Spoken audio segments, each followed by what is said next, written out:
بسم اللہ الرحمن الرحیم۔ السلام علیکم دوستو۔ کہا جاتا ہے کہ نمرود کی ایک بیٹی تھی جس کا نام رحیمہ تھا، لیکن اسے روبہ کے نام سے پکارا جاتا تھا۔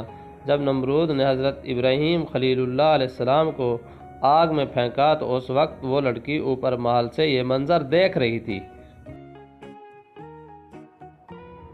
جب ابراہیم علیہ السلام کو آگ میں نماز ادا کرتے ہوئے دیکھا اور آپ کے ارد گرد بہت گلاب کے پودوں اور پانی اور درختوں کو دیکھا جن پر پرندے چہچہا رہے تھے، اور دل میں کہنے لگی کہ میرا باپ تو کچھ بھی نہیں ہے، قدرت، عزت اور بادشاہی تو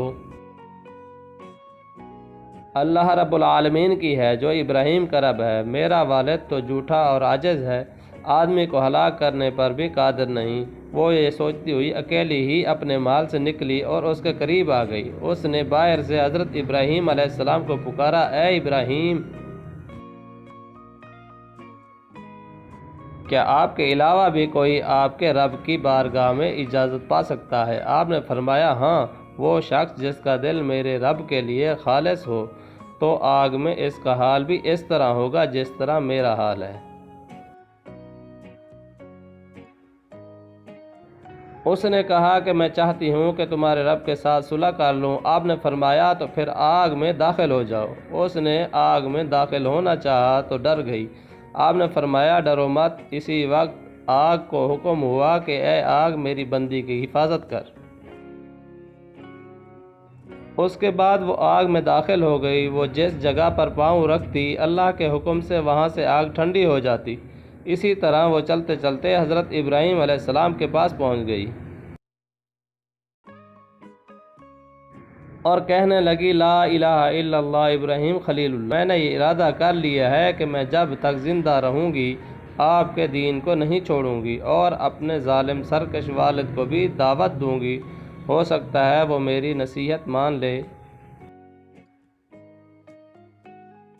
یہ کہہ کر وہ واپس آئی اور اپنے والد کے پاس چلی گئی جو اس وقت تخت پر بیٹھا ہوا تھا، اور اس کے ساتھ لشکر اس کے ارد گرد جمع تھے، کچھ کھڑے تھے اور کچھ بیٹھے تھے۔ وہ جا کر کھڑی ہو گئی اور کہنے لگی، اے میرے باپ، تو کب تک جھوٹے دعوے کرتا رہے گا؟ کیونکہ خدائی اور قدرت و طاقت تو اس خدا کے لیے ہے جس نے ابراہیم علیہ السلام کے لیے آگ میں گلاب کے پھول، سبزہ باغات اور بہتا دریا پیدا کر دیا ہے۔ بادشاہی تو اس کی ہے، تیری کیا بادشاہی ہے؟ تو ایک آدمی کو گزن پہنچانے سے عاجز ہے اور اس پر قادر نہیں۔ ساتھ ہی اس نے کلمہ پڑھا، لا الہ الا اللہ ابراہیم رسول اللہ۔ اس کا لعنتی باپ یہ بات سن کر غصے میں آ گیا اور اس سے کہنے لگا، اپنے دین سے پھر جا، اپنی جان پر ظلم نہ کر، ورنہ میں تجھے ایسی سزا دوں گا کہ دنیا والے اس سے عبرت حاصل کریں گے۔ اس نے کہا کہ میں دین حق کو ہرگز نہیں چھوڑوں گی اور نہ ہی اپنے رب کی نافرمانی کروں گی، تو جو چاہے کر لے۔ اس نے یہ سن کر اپنے کارندوں کو حکم دیا کہ انہوں نے اس کے کپڑے اتار دیے اور اسے پیٹنا شروع کر دیا، لیکن وہ اپنے دین سے نہ پھری۔ پھر نمرود نے اس کے دونوں ہاتھ کاٹنے کا حکم دیا۔ اس کے کارندوں نے اس کے دونوں ہاتھ کاٹ دیے، لیکن اس اللہ کی بندی نے اف تک بھی نہ کی۔ پھر نمرود نے اسے مختلف سزائیں دیں، لیکن وہ اپنے دین پر ڈٹی رہی، حتیٰ کہ اللہ تعالیٰ نے ایک فرشتے کو وحی فرمائی کہ وہ جنت میں جائے اور اس کے لیے وہاں سے اعلیٰ پوشاک لے کر اس کے پاس جائے۔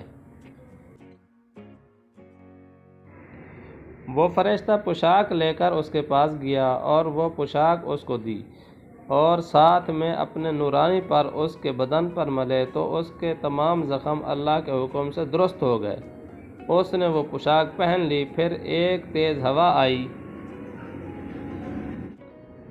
اور اسے اڑا کر انجانے مقام پر لے گئی۔ اس کے بارے میں اللہ تعالیٰ بہتر جانتا ہے۔